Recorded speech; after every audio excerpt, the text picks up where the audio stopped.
Bonjour à toutes et tous et bienvenue au 1345 Live, le rendez-vous hebdomadaire proposé par la FSPF. Comme chaque semaine, nous aborderons les dernières actualités de la pharmacie d'officine en compagnie de Philippe Besset, président de la FSPF, nouvellement réélu. Nous répondrons également à quelques-unes de vos questions à la fin du live, mais sans plus attendre, passons aux questions d'actu.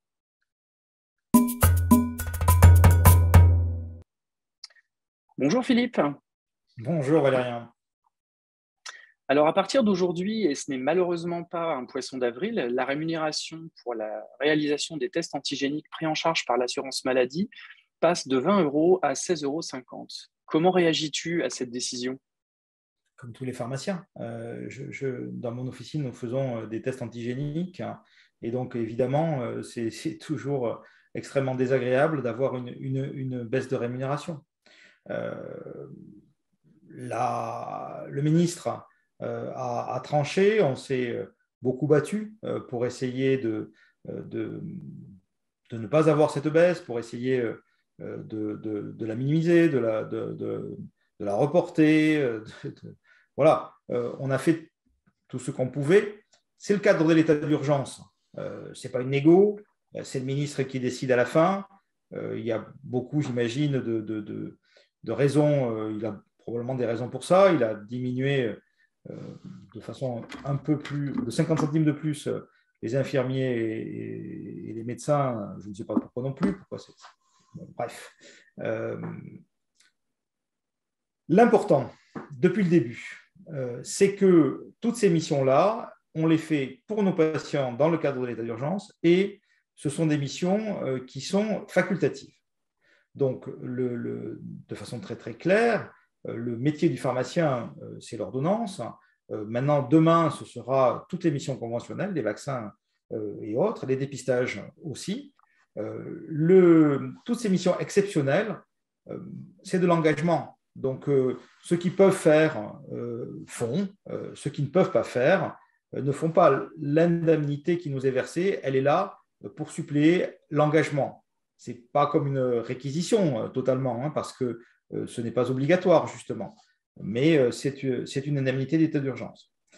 Voilà ce qu'on a à en dire. Il est vrai que, Valérian, que ces tags sont tellement rentrés dans notre quotidien que nous avons tendance maintenant à les considérer comme notre métier.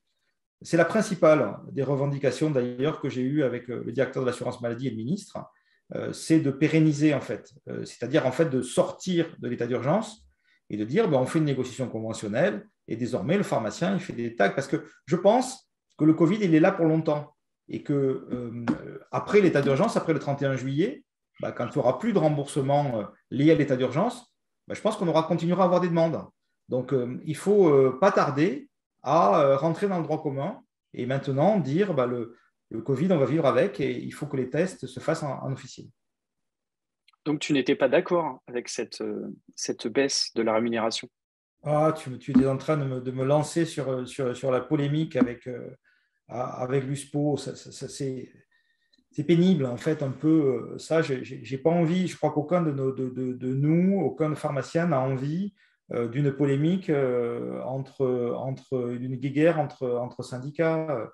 Ni la CSMF pour les médecins, ni le SML pour les médecins, ni le SNIL, ni MG France, ni la FNI pour les infirmiers n'étaient d'accord avec les baisses de tarifs, enfin. Ça n'a pas de sens. Personne n'a envie d'une baisse de tarifs. C'est une décision unilatérale du ministre et nous avons évidemment tout sevré. Quant aux allégations comme quoi j'ai refusé de signer une lettre commune, il faut voir la lettre. En gros, on me demandait de signer que les syndicats avaient porté la baisse de 25 € à 20 € et que donc, comme on avait été bon garçon, on devait nous enlever, on ne devait pas avoir la baisse à 15. Et moi, je n'ai jamais porté la baisse de 25 à 20, je n'étais pas d'accord non plus. J'ai pris acte, j'ai informé, mais je n'ai certainement pas porté. Jamais un syndicat, en tout cas jamais la FSPF, n'a signé une baisse d'honoraires. Et donc, on ne le fera pas, de signer des baisses. En revanche, en état d'urgence, on a des devoirs vis-à-vis de nos patients, il y a une indemnité. Ceux qui peuvent faire font, ceux qui ne peuvent plus faire ne font plus, c'est tout. Ok. Alors que l'épidémie de Covid redémarre, le gouvernement annonce la possibilité de réaliser une seconde dose de rappel. Quelles sont maintenant les personnes éligibles? Bon, alors, nous avons cet après-midi une réunion avec le cabinet du ministre et je vais reposer pas mal de questions à ce sujet. Vous aurez une circulaire et une news réactualisée en début de semaine. Il y a un débat entre les agences européennes, entre les agences sur le sujet. Mais la Haute Autorité de Santé s'est positionnée. Elle indique quoi, la Haute Autorité de Santé? Elle dit que la baisse de l'immunité liée au vaccin l'immunité liée au vaccin commence à diminuer au bout de 3 mois pour les personnes, notamment elle l'a vérifié pour les personnes à risque, et elle parle des gens de plus de 65 ans. Et elle préconise de faire une dose de rappel, donc cette fameuse 4e dose, 6 mois plus tard. Ça, c'est ce que dit la HAS. Pour l'instant, ce que nous a dit le gouvernement par DGS Urgent, c'est qu'on incitait les personnes de 80 ans et plus et les patients à risque de forme grave de plus de 65 ans à faire une 4e dose 3 mois après. Comme tu vois, il y a une petite différence, il y a une différence d'interprétation entre ce que nous dit le gouvernement et ce que dit la Haute Autorité de Santé. Ce qui compte, c'est ce que dit le gouvernement. Donc, c'est pour l'instant la règle, c'est 80 ans et plus et personnes à risque de forme grave, et c'est 3 mois après. Mais ce que je vais demander, c'est qu'il y ait une mise en cohérence avec les indications des autorités de santé, parce que ce sera plus clair pour tout le monde. Et à partir de là, on vous communiquera ça en début de semaine. Alors, mardi, tu as été réélu à la présidence de la FSPF pour 3 ans. Quelles sont tes priorités pour ce nouveau mandat? Tout d'abord, dire que les mandats de la FSPF sont courts. Je n'ai pas vu passer le premier et franchement, il a été beaucoup consacré à la gestion de la lutte contre l'épidémie et à l'appui des confrères sur tout ce qu'on pouvait faire sur le sujet. Donc, c'est avec plaisir que je fais un nouveau mandat pour essayer de remplir ce que j'avais promis en 2019, qui n'est pas complètement achevé. Et pour répondre très précisément à ta question, il y a 3 points. Le premier, c'est déployer ce que nous avons signé dans la Convention nationale pharmaceutique. Et j'attire l'attention de mes confrères sur un point fondamental. C'est que dans cette convention, nous sortons du stylo du médecin. Les pharmaciens ont des actes qui leur sont propres et qu'ils sont en autoprescription. C'est à eux de s'occuper de leurs patients. C'est nouveau pour nous et on ne le fait peut-être pas encore, on n'a pas encore trop l'habitude de le faire. Les bilans, on n'a pas besoin de stylo du médecin. Les vaccins, on n'aura pas besoin de stylo du médecin. Les dépistages, non plus. Donc, cette intégration dans le parcours, dans ce nouveau parcours patient, il faut qu'on le prenne à notre compte et qu'on le déploie. Donc, la mission de la fédération va être de faire un tour de France, d'expliquer, de convaincre, de donner des moyens, de donner des appuis, de donner des possibilités de formation pour déployer les missions conventionnelles. Déploiement, premier mot. Deuxième mot, avenant, parce que l'avenant de 2023, c'est la deuxième partie de ce que nous avons signé dans le texte de base de métier de la Convention. Il faut qu'on s'assure que les moyens sont au rendez-vous pour les années à venir, et notamment que les officines de proximité, les petites officines, puissent faire l'ensemble des missions. Nous avons un problème d'attractivité de la branche professionnelle, nous avons du mal à recruter, nous devons avoir des moyens, à la fois pour nous-mêmes, mais pour nos équipes, pour nous permettre de répondre à ces missions. Donc cet avenant, il est économique essentiellement. Il y aura aussi, j'imagine, d'autres évolutions métiers, parce que nous n'avons pas complètement terminé, notamment c'est les interventions des pharmaciens sur l'ordonnance, mais aussi des dépistages sur le cardiovasculaire et le diabète. Avenant, déploiement, avenant. Le troisième mot, c'est développement, parce que je compte développer le syndicalisme, le rénover. Je l'avais déjà dit il y a 3 ans, on a commencé, mais il faut qu'on aille beaucoup plus loin, beaucoup plus fort. Il faut que tous les confrères s'impliquent, il faut que tous les confrères viennent au syndicat. Nous allons faire ça, je vais essayer de présenter le programme fin novembre. lors d'une manifestation que nous organiserons à la Maison des pharmaciens. Je te l'ai dit, Valérian, à toi, mais peut-être pas à tout le monde, donc je le dis aujourd'hui. On fête le 100e anniversaire de l'implication des pharmaciens dans cette Maison des pharmaciens rue Balu. C'est en 1922 que l'ensemble des confrères de France, par une souscription, ont acheté cet immeuble.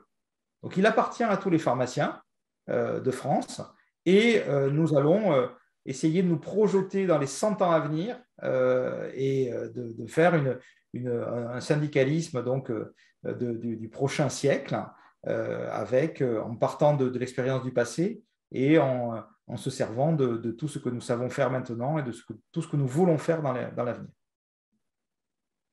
Alors justement, le nouveau bureau national a été élargi et rénové. Est-ce que tu peux rapidement nous présenter la nouvelle équipe ? Volontiers. Alors, 6 nouveaux qui nous rejoignent. Nous avons maintenant une pyramide des âges à la fédération qui est complète parce qu'en fait, on a recruté 5 quadragénaires et une trentenaire, ce qui fait une équipe de 15 personnes qui représente la moyenne d'âge de la pharmacie. On a 51 ans en moyenne. Je vais être appuyé par 3 vice-présidents, dont Philippe Denry, qui va gérer, qui est le chef de délégation de la branche professionnelle et qui va gérer tous les dossiers d'entreprise officine, et qui va faire ça avec une équipe, donc Élise Palfrey, donc pharmacienne au Havre, qui va prendre la tête de la commission, de la commission sociale des pharmaciens, entreprise. Voilà, Élise, avec Alexandra Gartner qui va s'occuper de formation, puisque nous avons un grand projet de formation pour nos adhérents, et avec Jean-Jacques Le Bihan, qui, lui, va s'occuper notamment du dossier retraite, parce que je crains que le dossier retraite des titulaires soit remis au goût du jour dans le prochain quinquennat. Deuxième pôle, autour de Fabrice Camaglioni, vice-président également, donc titulaire dans les Ardennes, comme toi Valérian d'ailleurs, si je ne m'abuse. Donc Fabrice, il va avoir un pôle avec donc Lucie Bourdi-Dubois, qui est titulaire dans la Nièvre, qui va s'occuper de la commission métier, avec Christophe Wilk, qui est pharmacien dans la Meuse et qui va s'occuper de la pharmacie clinique et l'exercice coordonné. Il est président du RPS. Christophe, il est déjà très investi dans la profession. Et avec toi, Valérian, parce que tu sais bien qu'il faut absolument s'occuper du numérique et qu'il faut s'occuper également des relations avec l'assurance maladie et les complémentaires. Et d'ailleurs, je t'ai chargé de la lourde tâche de me permettre d'arrêter de rentrer à la main toutes les attestations mutuelles dans mon ordinateur comme je fais depuis maintenant 30 ans. Vraiment, ça m'agace. Je voudrais que tu arrives à avoir un système intégré, un peu comme ADRI, qui fasse qu'on ne fait plus tout ça à la main.